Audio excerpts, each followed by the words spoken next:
जय माता रानी। दोस्तों नवरात्रि की महानवमी की आप सभी को हार्दिक शुभकामनाएं। माँ भगवती जगदम्बा दुर्गा की कृपा सदैव आप और आपके समस्त परिवार पर बनी रहे।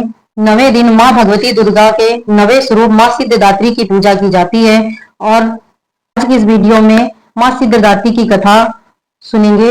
माँ दुर्गा की नौवीं शक्ति का नाम सिद्धिदात्री, और जैसा कि नाम से ही पता चलता है कि माँ सिद्धिदात्री मतलब सिद्धियां प्रदान करने वाली देवी, तो इनकी उपासना नवरात्र के 9वें दिन की जाती है।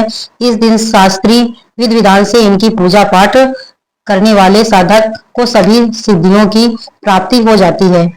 और देवी पुराण के अनुसार भगवान शिव ने इनकी कृपा से ही इन सिद्धियों को प्राप्त किया था और इनकी अनुकंपा से ही भगवान शिव का आधा शरीर देवी का हुआ था। इसी कारण वे लोक में अर्धनारीश्वर नाम से प्रसिद्ध हुए थे। माँ सिद्धिदात्री का रूप अत्यंत ही दिव्य है। माँ का वाहन सिंह है और यह कमल पर भी विराजमान होती है। इनकी 4 भुजाएं हैं, दाहिने और नीचे वाले हाथ में चक्र, ऊपर वाले हाथ में गदा और बाईं ओर के नीचे वाले हाथ में शंख और ऊपर वाले हाथ में कमल का फूल लिए हैं। माँ सिद्धिदात्री को देवी सरस्वती का भी स्वरूप माना जाता है। मनुष्यों को चाहिए कि माँ सिद्धिदात्री को प्रसन्न करने के लिए उनकी पूजा आराधना करनी चाहिए और मनुष्य को सभी प्रकार के सुखों की जिससे प्राप्ति हो। सिद्धिदात्री माता को प्राप्त करने के लिए अनेक सिद्धियों को पूर्ण करना होता है। उन सिद्धियों को पूर्ण करने से माँ हमेशा सुख और संपदा प्रदान करती है। माँ सिद्धिदात्री की कृपा से सभी कामनाएं पूर्ण हो जाती हैं। और पौराणिक कथा के अनुसार माँ दुर्गा का यह स्वरूप सभी देवी देवताओं के तेज से प्रकट हुआ था। कथा में वर्णन है कि जब दैत्य महिषासुर के अत्याचारों से परेशान होकर सभी देवतागण भगवान शिव और भगवान विष्णु के पास पहुंचे, तब वहां मौजूद सभी देवतागणों से एक तेज उत्पन्न हुआ। उसी तेज से एक दिव्य शक्ति का निर्माण हुआ जिसे माँ सिद्धिदात्री कहा जाता है। और 9वीं तिथि के दिन भी पूजा आपको बिल्कुल उसी प्रकार से करनी है। भगवान शिव ने सिद्धिदात्री की कठोर तपस्या करके 8 सिद्धियों को प्राप्त किया। माँ सिद्धिदात्री की कृपा से भगवान शिव का आधा शरीर देवी के रूप में परिवर्तित हो गया, जिससे वह अंतर अर्धनारीश्वर के नाम से जाने गए। माँ दुर्गा के 9 रूपों में यह रूप अत्यंत शक्तिशाली माना जाता है। कहा जाता है कि माँ दुर्गा का यह 9वें अध्याय की कथा। राजा ने कहा, ऋषिराज, आपने रक्त बीज के वध से संबंध रखने वाली भगवती देवी का विचित्र चरित्र मुझे सुनाया।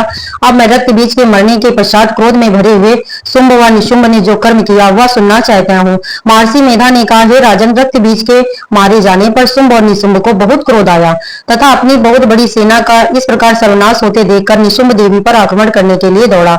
उसके साथ आगे पीछे दाएं बाएं बहुत से बड़े बड़े असुर भी दांत कटाते हुए देवी को मारने के लिए दौड़े। इधर कुपित होकर महापराक्रमी शुंभ भी अपनी सेना सहित मात्र गणों से लड़ता हुआ चंडिका को मार डालने के लिए आ गया। फिर शुंभ और निशुंभ का देवी से घोर युद्ध हो गया। वे दोनों असुर देवी पर भयंकर बाण वर्षा करने लगे, जैसे मेघों से वर्षा हो रही हो। उन दोनों के चलाते हुए बाणों को देवी ने अपने तीक्ष्ण बाणों से काट डाला और अपने अस्त्र की वर्षा से उन दोनों दैत्यों को चोट पहुंचाई। निशुंभ ने तीक्ष्ण तलवार और चमकती हुई ढाल लेकर देवी के सिंह के सिर पर आक्रमण किया। अपने वाहन को चोट पहुंची हुई देखकर देवी ने अपने नामक बाण से निशुंभ की विशाल तलवार व 8 चंद्रों वाली ढाल को काट डाला। तलवार और ढाल के कट जाने पर निशुंभ ने देवी पर शक्ति के प्रहार किया। देवी ने अपने चक्र से उसके 2 टुकड़े कर दिए। यह देख निशुंभ ने मारे क्रोध के देवी को मारने के लिए उसकी ओर शूल फेंका, किंतु देवी ने अपने मुक्के के प्रहार से उसको चूर चूर कर डाला। फिर उसने देवी पर गदा से प्रहार किया। देवी ने त्रिशूल से गदा को भस्म कर डाला। इसके पश्चात फरसा हाथ में लेकर देवी की ओर लपका। देवी ने अपने तीखे बाणों से उसे धरती पर गिरा दिया। अपने पराक्रमी भाई निशुंभ के इस प्रकार मूर्छित होने पर शुंभ क्रोध में भरकर देवी को मारने के लिए सामने आया। रथ में बैठा हुआ उत्तम आयुधों से सुशोभित वह अपनी 8 बड़ी बड़ी भुजाओं से सारे संसार को ढके हुए था। इस प्रकार शुंभ को आते हुए देखकर देवी ने अपना शंख बजाया और धनुष के टंकार का भी अत्यंत शब्द किया। साथ ही अपने घड़े के साथ शब्द से, जो कि संपूर्ण दैत्य सेना के तेज को नष्ट करने वाला था, संपूर्ण दिशाओं को व्याप्त कर दिया। इसके पश्चात देवी के सिंह ने भी अपनी दहाड़ से, जिसे बड़े बड़े बलवानों का मत चूर चूर हो जाता था, आकाश, पृथ्वी और 10 दिशाओं को पूरित कर दिया। फिर आकाश में उछलकर काली ने अपने दोनों हाथों को पृथ्वी पर पटका। इसके इस शब्द के पहले के सारे शब्द शांत हो गए। इसके पश्चात शिवदूती ने असुरों के लिए भय उत्पन्न करने वाला अट्टहास किया, जिसे सुनकर सब दैत्य थर्रा उठे और शुंभ को बड़ा क्रोध हुआ। अब अंबिका ने उससे कहा, अरे दुष्ट, खड़ा रहे, तो आकाश से तभी सभी देवता जय जयकार बोल उठे। शुंभ ने आगे जाकर ज्वालाओं से युक्त अग्नि बरसाती हुई भयंकर शक्ति छोड़ी, जिसे आता देखकर देवी ने अपनी महोल्का नामक शक्ति से काट डाला। हे राजन, फिर शुंभ ने सिंहनाद किया, जिससे तीनों लोग व्याप्त हो गए और उसकी प्रतिध्वनि से ऐसा घोर शब्द हुआ कि इससे पहले के सब शब्द परास्त हो गए। शुंभ के छोड़े बाड़ों को देवी ने और देवी के छोड़े बाड़ों को शुंभ ने अपने तीव्र बाड़ों से काट काट कर सैकड़ों हजारों टुकड़े कर दिए। इसके पश्चात जब चंडिका ने क्रोध में भरकर शुंभ को त्रिशूल से मारा तो उसके लगते ही वह मूर्छित होकर पृथ्वी पर गिर पड़ा। इतने में निशुंभ चैतन्य होकर वहां धनुष लेकर आया और बाड़ों से देवी काली तथा सिंह पर घोर प्रहार किया। फिर उस राक्षस ने 10,000 भुजाएं धारण करके चक्रादि आयुधों से देवी को आच्छादित कर दिया।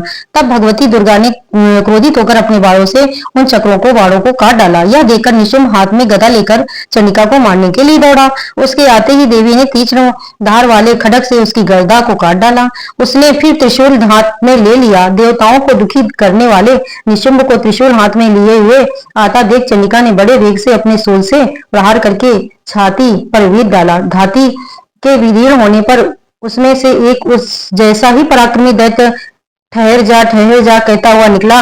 उसे देखकर देवी बड़े जोर से अट्टहास करके हंसी। अभी वह पूर्णतः निकलने में भी ना पाया था कि उसका सिर देवी ने अपनी तलवार से काट डाला।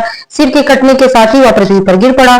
तदंतर सिंह दहाड़ दहाड़ कर असुरों को भक्षण करने लगा और कालिका सिद्धूती भी राक्षसों का रक्त पीने लगी। कौमारी की शक्ति से कितने ही महादैत्य नष्ट हो गए। ब्राह्मणी के कमंडल के जल से छिड़कने पर कितने ही असुर तेजो हत हो गए। अनेकों दैत्य महेश्वरी के त्रिशूल से विदीर्ण होकर पृथ्वी पर गिर पड़े और कितने ही बराही के प्रहार से छिन्न भिन्न होकर धराशायी हो गए। वैष्णवी ने भी अपने चक्र से बड़े बड़े महापराक्रमों का चकनाचूर कर दिया। निकलकर यमराज भेज दिया। ऐन्द्री के वजह से कितने ही महाबली राक्षस टुकड़े टुकड़े हो गए। कितने ही दैत्य मारे, कितने ही भाग गए, कितने ही काली सिद्धूती और सिंह ने भक्षण कर डाला। इस प्रकार मारकर दोस्तों लाइक और सब्सक्राइब अवश्य करें, जिससे मुझे आपका प्यार प्राप्त